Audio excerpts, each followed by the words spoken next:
Praise God બધાને.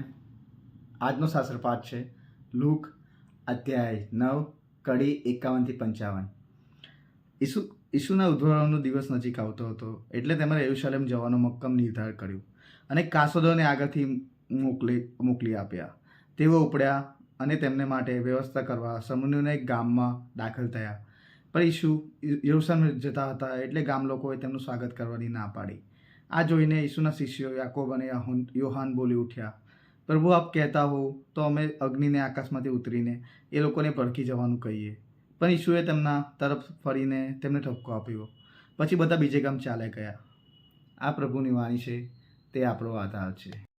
પ્રભુની શાંતિ બધાને. આજનો જે શાસ્ત્રપાઠ છે, જે મને શીખવા મળ્યું છે એવું તમારી આગળ સામે રજૂ કરું છું. આજના શાસ્ત્રપાઠમાં 2 વાત પ્રભુ આપણને શીખવે છે. પહેલી વાત જ્યાં 53મી કડીમાં પ્રભુ જ્યારે યરુશલેમ જતા હતા, રસ્તામાં જે ગામ આવ્યું, સમૂહનું ગામ, ત્યાં પ્રભુને સ્વાગત કરવાની ના પાડી. કેમ? તો કે પ્રભુ એ રસ્તે નહોતા જતા. પ્રભુ છે ને યરુશલેમ જતા હતા, એટલે પ્રભુને આવકાર ના મળ્યો. સમટાઈમ્સ આપણી લાઈફમાં પણ એવું થાય છે, જ્યાં પ્રભુ કોઈ કાર્ય નથી કરતા. આપણે પ્રાર્થના કરતા હોય છે, પ્રભુ પાસે માગતા હોય છે, પણ આપણને નથી મળતું. આપણે ઈચ્છતા હોય છે, પણ આપણું એ ઈચ્છા પૂરી નહીં થતી. ત્યારે આપણે પ્રભુને આવકારતા નથી. મીન્સ કે આપણે પ્રેયર નથી કરતા, પ્રભુને પ્રાર્થના નથી કરતા, થેન્ક્સ નથી કરતા. પણ આ જે ગામવાળાએ જે કર્યું, પ્રભુને આવકાર નહીં આપ્યો, આપણે એ નથી કરવાનું. જો આપણે વર્ષોથી આપણે પ્રભુને પ્રાર્થના કરતા હોઈએ કે પ્રભુ મારી આ પ્રાર્થના છે, અને જો પ્રભુ નથી સાંભળતા, તો એની પાછળ કોઈ પ્રભુનો બીજો મોટો પ્લાન હશે. આપણો પ્લાન નાના હોય છે, એની સામે પ્રભુના પ્લાન આપણા માટે બહુ મોટા હોય છે. તો પ્રભુનો આ બીજો કંઈ મોટો પ્લાન આપણા માટે હશે, પ્રભુની બીજી ઈચ્છા હશે.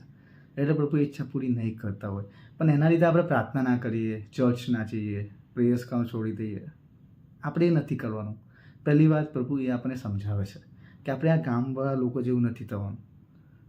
બીજું જ્યારે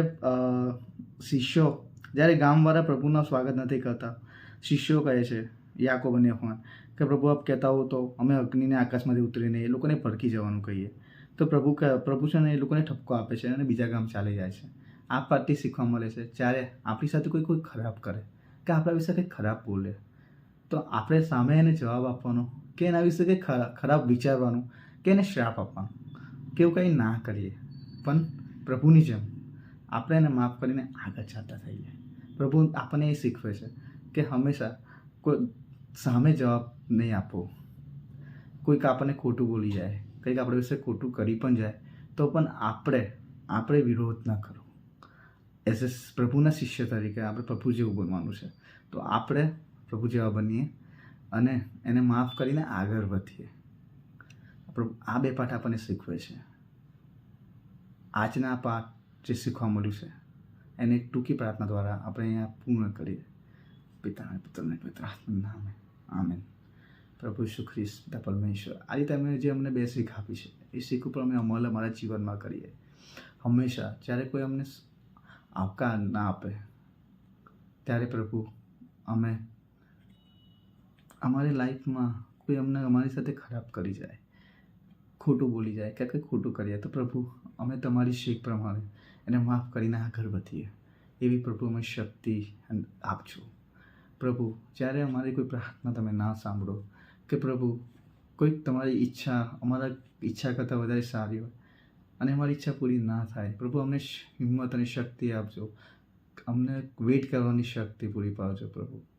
ટૂંકીના નંબર પર પ્રભુ ખ્રિસ્તના નામમાં કરીએ છીએ. આમેન. પિતાના પુત્રના પ્રભુની શાંતિ.